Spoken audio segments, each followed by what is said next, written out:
हुताशिनी पौर्णिमेला चंद्रग्रहण आले आणि होळी नेमकी कधी पेटवावी, हा जसा प्रश्न आपल्याला पडला होता त्याचप्रमाणे प्रत्येक पौर्णिमेला घरच्या घरी आपण सत्यनारायण करतो आणि तो सत्यनारायण नेमका कधी करावा, 2 तारीखला की 3 तारीखला.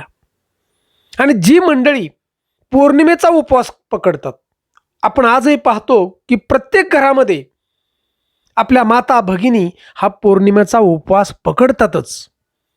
आणि त्यांनी नेमका हा उपवास कधी पकडायचा आणि कधी सोडायचा, या सर्व प्रश्नांची उत्तरं आज आपण या व्हिडिओमधून जाणणार आहोत. आणि व्हिडिओ नक्की शेवटपर्यंत पहा.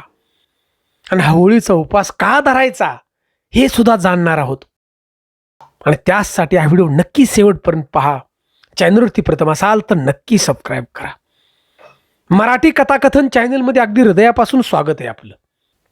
तर मित्रांनो, यावर्षी हुताशिनी जी पौर्णिमा आहे ही 2 मार्चला आली, म्हणजे सोमवारी. आणि सोमवारी संध्याकाळी 5:55 सुरू होती पौर्णिमा.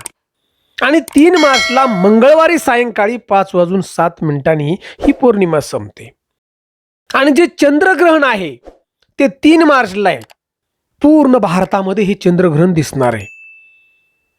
आणि त्यामुळे या ग्रहणाचे जे वेदादी नियम आहेत आपल्याला सगळ्याला हे पाळावे लागणार आहेत. आणि विशेष करून गर्भवती माता, लहान मुलं आणि स्त्रियांनी हे नियम पाळायचे आहेत बघा. 3 मार्चला दुपारी 3:20 हे चंद्रग्रहण सुरू होते आणि संध्याकाळी 6:46 संपते चंद्रग्रहण. आता चंद्रग्रहणाचा जो सूतक काळ आहे तो लक्षात घ्या. चंद्रग्रहणाचा सूतक काळ हा ग्रहणाच्या आधी 9 तास आधी लागतो. त्यामुळं चंद्रग्रहणाचा जो सूतक काळ आहे तो 3 मार्चला सूर्य उदयापासून ते संध्याकाळी 6:48 आपल्याला पाळायचा आहे. आणि विशेष म्हणजे गर्भवती महिला, आमच्या माता भगिनी आणि जी लहान मुलं आहेत, वयोवृद्ध आहेत, त्यांना हा दिवसभर पाळायचा नाही बघा. सुतकाचा सूर्य उदयापासून संध्याकाळपर्यंत त्यांच्यासाठी नाही, तर त्यांच्यासाठी हा सुतकाचा काळ सकाळी 11 ते संध्याकाळी 6:46 नियम पाळायचा आहे बघा.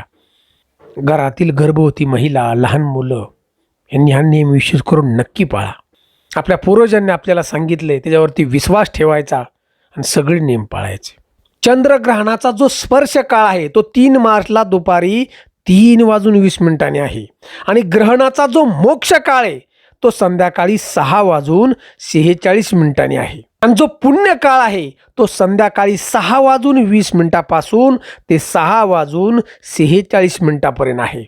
तर मित्रांनो, आपल्याला होळी ही 2 मार्चला संध्याकाळी 5:55 नंतर आपण पेटवू शकतो. होलिका दहन 5:55 नंतरच, याच्या अगोदर आपण होलिका दहन करायचं नाही. आता सगळ्यात महत्त्वाचा मुद्दा आपण घेणार आहोत की सत्यनारायण आपण पौर्णिमेला करतो बघा. सत्यनारायण आपण पौर्णिमेच्या दिवशी करतो आणि तिथी पकडतो म्हणजे. तर पौर्णिमेची तिथी ही 2 तारीखला आहे. सोमवारी संध्याकाळी 5:55 चालू होती पौर्णिमा.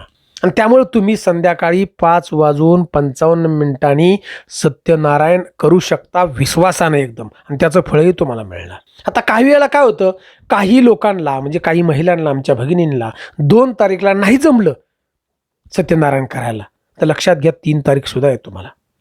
परंतु 3 तारीखला संध्याकाळी 6:46 आपण सत्यनारायण करू शकता.